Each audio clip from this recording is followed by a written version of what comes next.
Alors, Daisy, je vais laisser le temps à José de la Tour. Je lance le top chrono. C'est moi qui parle? Oui. Un peu plus fort, ma chérie. 2 minutes. Hein. Alors, Daisy, j'entends partout dire ce que tu dis que j'ai faim. Déjà, quand on s'est connus, moi, j'étais véhiculée, pas toi. J'avais pas fait en ce moment-là parce que de temps en temps, tu roulais ma voiture, je te proposais aussi. C'est après que ma vie s'est écroulée et que oui, j'ai traversé des moments difficiles. Dire que j'ai faim, bon, peut-être qu'on a tous certainement eu faim parce que dans cette faim-là, je me souviens que tu utilisais l'argent de la scolarité de ton enfant pour payer l'école de ton gars à qui tu faisais croire que tu as l'argent. Je ne pense pas que c'est ton habitude. Tu traversais certainement des moments difficiles, comme moi. Donc dire que j'ai faim, peut-être que tu t'insultes toi aussi. Parce que les moments difficiles, tout le monde les traverse, la vie, il y a des hauts et des bas. Mais au fin de compte, je me suis rendu compte que ma période de faiblesse, tu l'as utilisée pour avoir de l'ascendance sur moi. Tu te jouais les gentils pour pouvoir me manipuler comme tu voulais. Oui, j'ai faim. Je suis aînée de ma famille, contrairement à toi. J'ai des charges.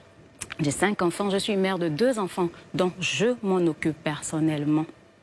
On ne me pèse pas seulement à mon poids, moi seule, mais j'ai tout un bagage. Et je suis fière de ne pas suivre tes pratiques ou les conseils chez les marabouts pour gagner ma vie ou changer de vie. Je suis fière de n'avoir pas suivi ça.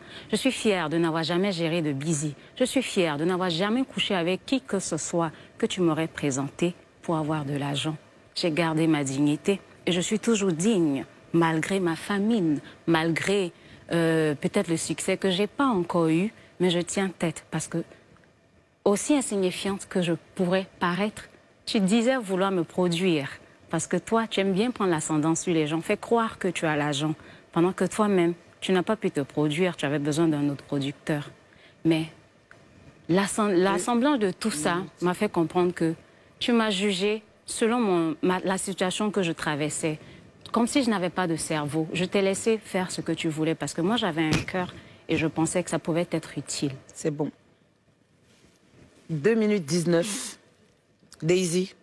Le problème avec les personnes qui ont des petits cerveaux, c'est qu'ils ont tendance à penser que tout ce qu'ils imaginent est vrai. Et de ce que j'ai pu savoir, tu n'étais pas suffisamment proche de moi déjà pour avancer toutes les conneries que tu avances. Ça, je dis que c'est des débats qui volent très bas pour moi.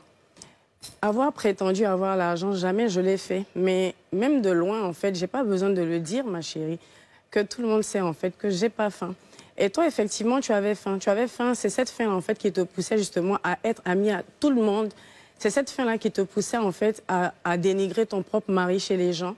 C'est cette faim-là qui te poussait, en fait, à vouloir, comme tu dis, qu'on t'arrange quelques petits bisous, ma chérie. Mais je suis pas ce que tu penses que je suis juste pour te faire plaisir. Tu dis que je prenais l'argent du père de ma fille pour donner à un homme. Je sais pas d'où tu tires cette information, mais les hommes que j'ai eus, comme j'ai dit, je reste droite dans mes bottes. C'est des personnes, je suis sortie avec des personnes qui n'étaient pas forcément nantis, mais j'ai jamais eu de problème en fait à aider ces personnes-là. Et vouloir te produire, c'est ma malédiction du bon samaritain en fait. Je n'ai jamais vu quelqu'un dans la merde et laisser la personne en fait dans cette merde-là. Donc, vouloir montrer que j'ai l'argent, je sais pas. Je pense que c'est tes yeux qui ont vu ce que tu voulais voir et c'est peut-être ça qui t'a rendu aigri du fait que je n'ai pas ouvert mon ventre pour que tu puisses laper dedans. Parce que vous vous approchez en fait à chaque fois des personnes, c'est-à-dire que vous venez, vous voulez en savoir plus et une fois en fait que vous vous rendez compte que la personne ne vous ouvre pas les portes que vous auriez voulu être ouvertes, vous commencez en fait à vous braquer, dire que la personne est hypocrite et quoi que ce soit. Si on a quelque chose, si on a considéré quelqu'un et qu'on se dit cette personne m'a fait quelque chose de mal ou quoi que ce soit, il faut au moins avoir le chien, le courage en fait d'appeler la personne pour lui dire tu m'as fait ça, j'ai pas aimé, tu m'as fait ça, t'as pas apprécié.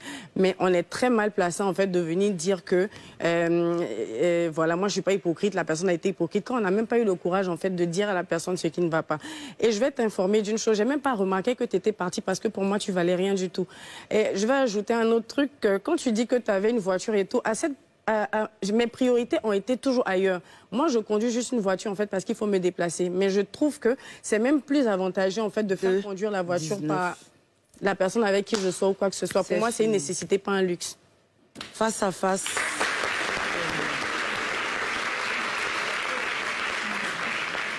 Moi,